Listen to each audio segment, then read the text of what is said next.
राजकीय सामुदायिक स्वास्थ्य केंद्र बड़ागांव के नाम से।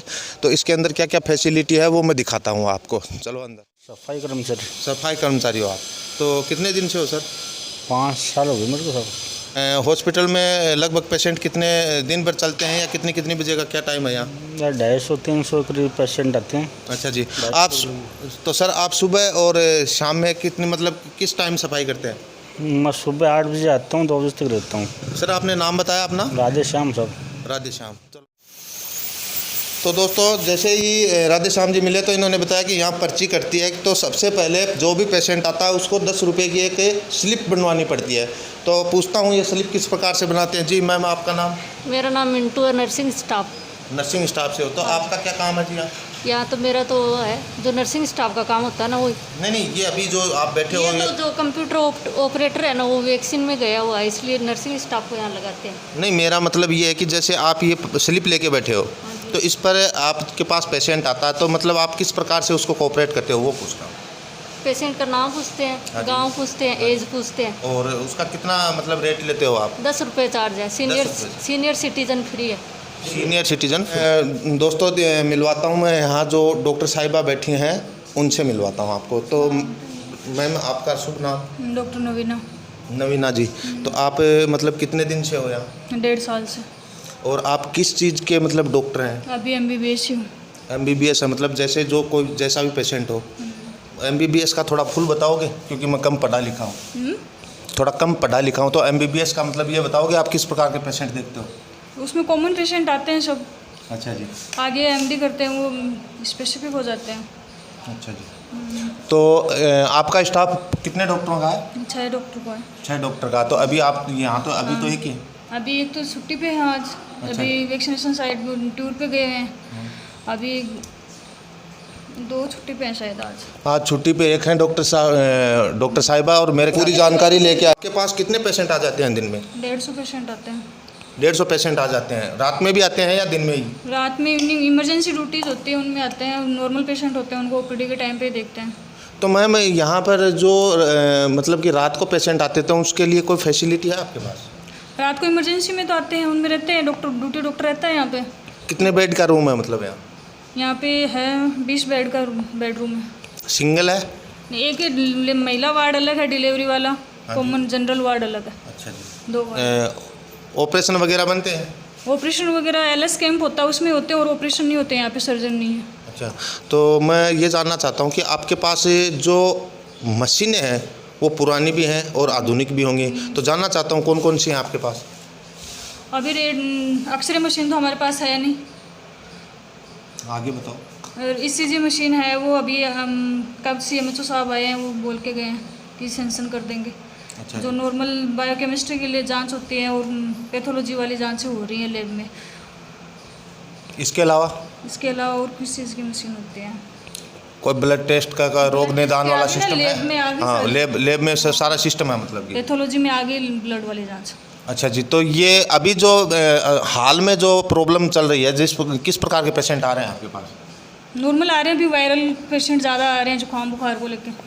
हाँ, मैंने भी यही सुना था, इसलिए मैंने पूछ लिया। डॉक्टर साहिबा से पूछता हूँ। अच्छा लगा डॉक्टर साहिबा आपसे मिलके, बहुत अच्छा लगा, क्योंकि आप अपने पेशेंट को भी इसी तरह टैकल करते हैं जिस प्रकार से उनका मतलब आपके स्टाफ का 8 बजे से स्टार्ट होता है। ऑफिस का काम 10 बजे से स्टार्ट होता है। 10 बजे से होता है, मतलब कि जितने भी कर्मचारी है वो बिल्कुल सही टाइम पे आ रहे हैं। हाँ, बाकी जिनकी ड्यूटी है वो सारे, जैसे DDC में है तो DDC का स्टाफ बैठा है, इमरजेंसी में तो इमरजेंसी का स्टाफ बैठा है, OPD है तो OPD में रूम बैठे हैं, डॉक्टर है तो डॉक्टर के रूम में डॉक्टर बैठे हैं। हाँ सर, ये चीज़ मैंने भी नोट किया कि मैं जिस कक्ष में गया हूँ वहाँ मेरे को कोई न कोई कर्मचारी मिला है, और मुझे ये बहुत अच्छा लगा कि जो यहाँ डॉक्टर साहिबा है वो बहुत बढ़िया है, क्योंकि उन्होंने अभी एक का ट्रीटमेंट किया था तो बड़े तरीके से उन्होंने उसका ट्रीटमेंट किया, तो मुझे अच्छा लगा। तो यहाँ सर ये जो आपने लगा रखा है ये CC फुटेज, ये मतलब कि हॉस्पिटल के इसका दायरा कितना है? ये हॉस्पिटल परिसर का है पूरा। अच्छा जी। पूरा हॉस्पिटल परिसर दिखता है इसमें यहाँ से। हाँ, मतलब ग्राउंड का बाहर का नहीं है? बाहर का ग्राउंड का नहीं है, जैसे पूरी बाउंड्री का है। हॉस्पिटल बाउंड्री है उसका सारा है। चलो अच्छी बात है। तो ठीक है सर आपने नाम नहीं बताया? सर मेरा नाम प्रदीप कुमार है। हाँ प्रदीप जी सर, ठीक है प्रदीप जी सर, मैं आगे देखता हूँ। अभी डॉक्टर साहिबा ने मेरे को बताया था कि जो वार्ड है उसके अंदर काफ़ी वो है बेड्स लगे हुए हैं, तो ये देखिए दोस्तों, यहाँ फुल सुविधा है, मशीनें रखी हैं, बेड भी अच्छी तरीके से साफ़ कर करके फिर रखे गए हैं और बैठने की इन सब व्यवस्था चारों तरफ से खुला है। बहुत अच्छा है यहाँ कि जो भी पेशेंट आएगा उसको कोई प्रॉब्लम नहीं होगी। तो ये बताओ आपके अंडर कौन कौन से काम आते हैं? मेरे अंडर में 9 सब सेंटर है। 9 सब सेंटर में जितना भी जो काम है वो सब मेरे कौन कौन से सेंटर है, याद है कुछ? हाँ, बताओ। सित्थड़, असलसर, नाटास, नंगड़ी गुजरान, शिवनाथपुरा और जोधामीना डाणी और सेनीपुरा। अच्छा, ये आपके अंडर में है। तो स्टाफ में आपके नीचे कितने लोग हैं? मेरे नीचे 12 एएनएम है। 12 एएनएम है। उनका कार्य कैसा चल रहा है? सबका बढ़िया है कार्य, सबका अच्छे से चल रहा है। और जो वैक्सीकरण चल रहा है, मैंने सुना कई जगह से वैक्सीन जो लगाते हैं तो वहाँ मतलब कि बच जाती है तो उनको वापस लेके आते हैं।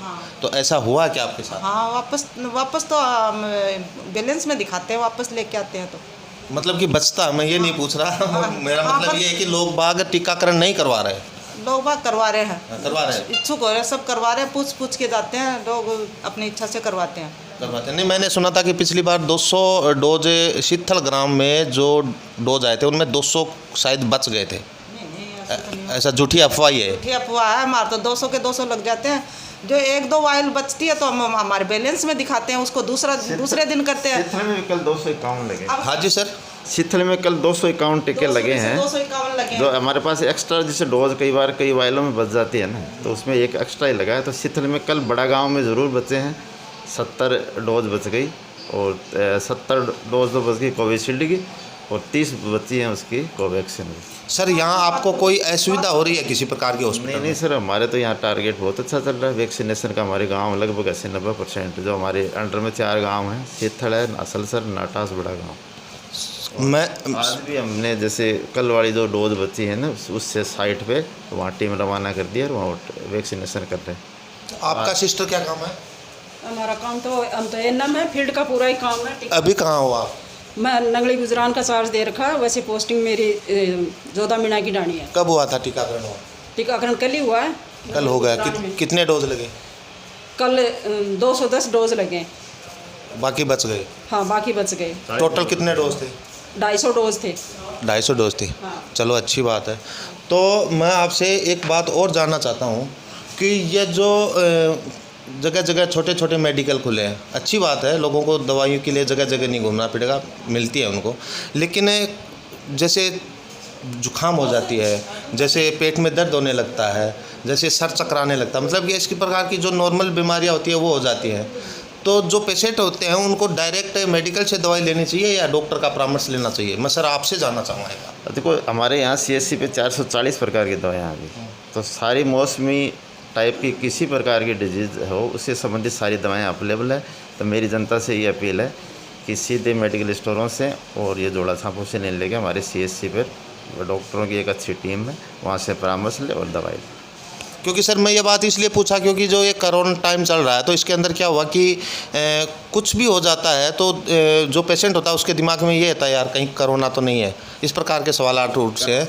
तो मैं आपसे ये जानना चाहता हूँ कि सबको ही परामर्श लेके डॉक्टर की फ्री दवाई लेनी चाहिए या नॉर्मली ले लेनी चाहिए? नहीं, बिना डॉक्टर की सलाह से कोई दवाई नहीं लेनी चाहिए। किसी प्रकार का ट्रीटमेंट किसी प्रकार का ट्रीटमेंट नहीं ले, स्वेच्छा से कोई ट्रीटमेंट नहीं ले। ये हमारे डॉक्टरों की टीम है, हमारे पास पूरी सारी दवाएं अवेलेबल हैं। यहाँ कोरोना संबंधित कोई भी जुकाम किसी संबंधित लक्षण है तो हमारे कोविड टेस्ट यहाँ जाँच कर रहे हैं हम तुरंत उसको। तो सर हॉस्पिटल का टाइम कितने बजे से कितने बजे का? 8 से 2। 8 से 2 बजे का। और रात को वैसे तो इमरजेंसी चलती रहती है। इमरजेंसी में जैसे डॉक्टर है, नर्सिंग स्टाफ है। इमरजेंसी में कितने डॉक्टर बैठते हैं? इमरजेंसी में तो एक ऑन कॉल रहता है। एक। और जो छोटे डॉक्टर होते हैं वो?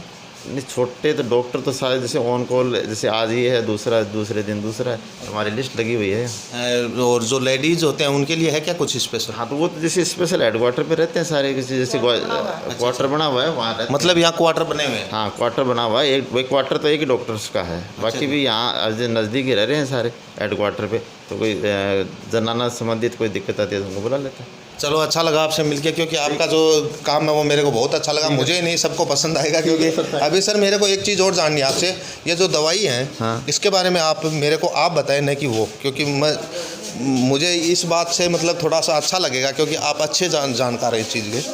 तो एक बार हाँ,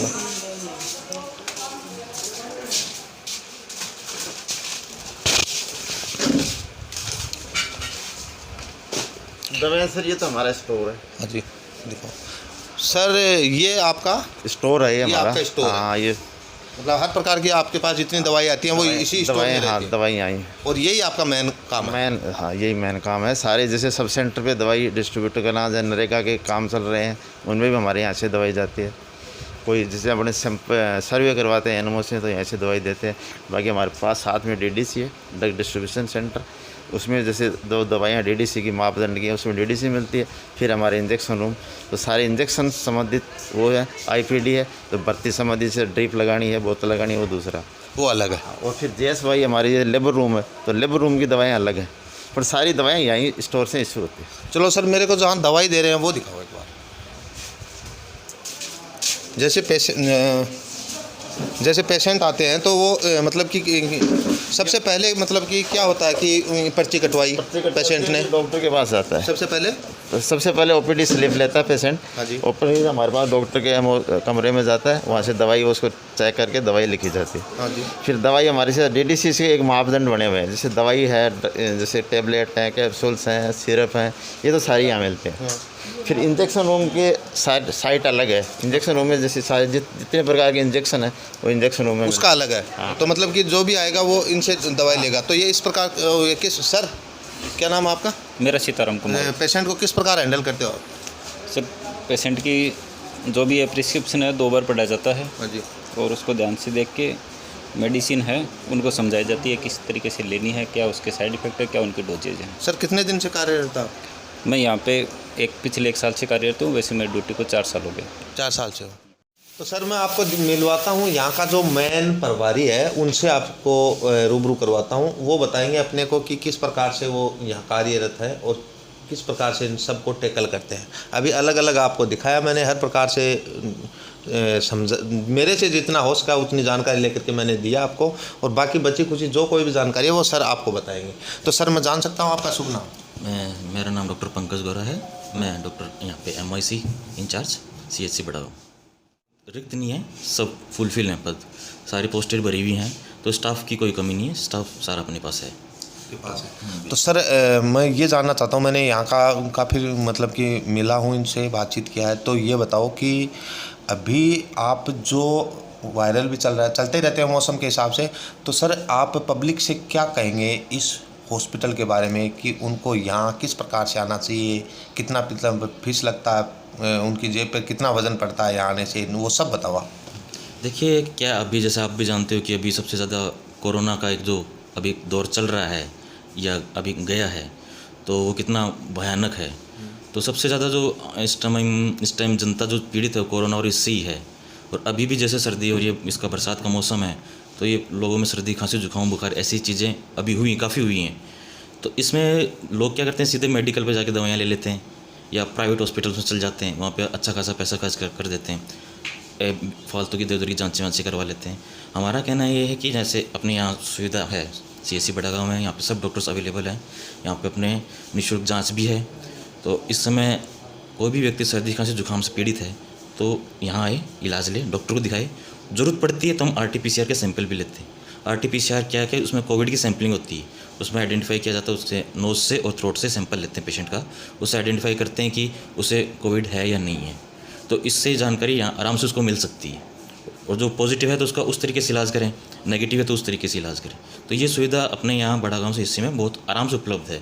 तो मैं लोगों से यही अपील करता हूँ कि अगर ऐसा कुछ हो तो यहाँ पे आएँ, डॉक्टर के पास आए, बिना डॉक्टर की सलाह के कोई दवाइयाँ वगैरह ना ली, जाँच है RT-PCR की जाँच है वो करवाई। मतलब आपका कहने का मतलब है कि सर दर्द भी हो तो उनको भी डॉक्टर का परामर्श लेना चाहिए, क्योंकि सही बात है, पैसे भी इतने मतलब लेना नहीं चाहिए। सर्दी खांसी जुकाम बुखार इस तरह की चीज़ें हैं, हालांकि सीजनल हैं, होती हैं, बारिश में भी होती हैं, बट फिर भी अपने नज़दीकी हॉस्पिटल में, अपने यहाँ पे सरकारी हॉस्पिटल यहाँ निःशुल्क है, जांच निःशुल्क है, जांच का कोई पैसा नहीं लगता, दवाइयाँ निःशुल्क है, तो फिर यहाँ आके आप करवा सकते हैं। मैं सबसे यही कहना चाहूँगा कि आप वैक्सीन लगवाएँ, फर्स्ट डोज सेकेंड डोज दोनों डोज लगवाएँ। और अपने यहाँ CHC बड़ागांव और इसके साथ ही ग्राम पंचायत में नटास, सीथल और आंचलसर चारों जगह लगातार वैक्सीनेशन हो रहा है। मैं चाहूँगा कि सब लोग वैक्सीनेशन करवाएं। सर मैंने एक बार 2-4 पेशेंट से बात की तो उन्होंने बताया कि जैसे अगर 77 दिन है, उनका टाइम पीरियड 84 दिन का है शायद, तो 77 दिन है, 80 दिन है, 72 दिन है, तो मतलब कि उनका नहीं टीकाकरण हो नहीं रहा। तो इसके हाँ, इसका मैं बता दूँ, जिनके जैसे 77 दिन है तो वो 7 दिन वेट कर लें, 84 दिन कंप्लीट होते ही उनके लग जाएगा, क्योंकि कंप्यूटर एंट्री 84 डेज़ पे लेता है। मतलब अनिवार्य है ये कि 84 डेज़ वो कंप्यूटर है, वो 84 डेज़ से पहले लेता नहीं है। लेता नहीं। हाँ, तो इसलिए ये है। और अगर 77 या 80 दिन हो चुके हैं तो 4-5 दिन वेट कर लें, क्योंकि वैक्सीन अब खूब आ रही हैं, खूब अवेलेबल हैं, कोई शॉर्टेज कहीं किसी प्रकार की कोई शॉर्टेज नहीं है, कभी भी लगवा सकते हैं। तो सर आप कुछ कहेंगे? हाँ, बढ़िया चल रहा है सारा सिस्टम। और ये जो ज़्यादा समस्या आती है कि वैक्सीन लगवाने आते हैं, दिन पूरे हुए नहीं है, साहब लगाओ लगाओ लगाओ, तो उनके लिए ये कहना है कि जिनको अगर विदेश जाना है तो अपना पासपोर्ट और वीज़ा लेके आए, तो कोविशील्ड भी 28 दिन में लग जाती है। हाँ, नहीं तो ये 84 दिन से ही लगेगी, पूरे डॉक्यूमेंट्स। जैसे कि वैक्सीन लगवाने आते हैं तो अपना आधार कार्ड, मोबाइल नंबर, डॉक्यूमेंट्स पूरे हों तो जल्दी काम हो जाता है। जल्दी काम होगा। अच्छा। और अधिक से सर आपने नाम नहीं बताया अभी तक। मेरा नाम सुनील कुमार है। अच्छा जी, अब बताओ पूरी बात। हाँ, अधिक से अधिक वैक्सीन के लिए आप भी जागरूक करो लोगों को। अब आ नहीं रही, पहले तो बहुत भीड़ होती थी, अब आते ही नहीं है। 6-6 बजे तक टीम बैठी रहती है, कोई आता ही नहीं है। बिल्कुल सर, मैं भी कहूँगा अपने किसान भाइयों से कि दोस्तों जहाँ तक हो सके ये अपने को कोरोना का टिक्का तो लगवाना ही पड़ेगा। तो जैसे ही 84 दिन हो जाते हैं, फर्स्ट डोज है वो तो लगवा लेते हैं, लेकिन सेकंड डोज होता है वो 84 दिन जैसे ही कंप्लीट होंगे तो अपने को वो लगवाना पड़ेगा। तो दोस्तों मेरी भी यही अपील है कि लगवाएं, क्योंकि मैं खुद भी लगवाऊँगा। Thank you.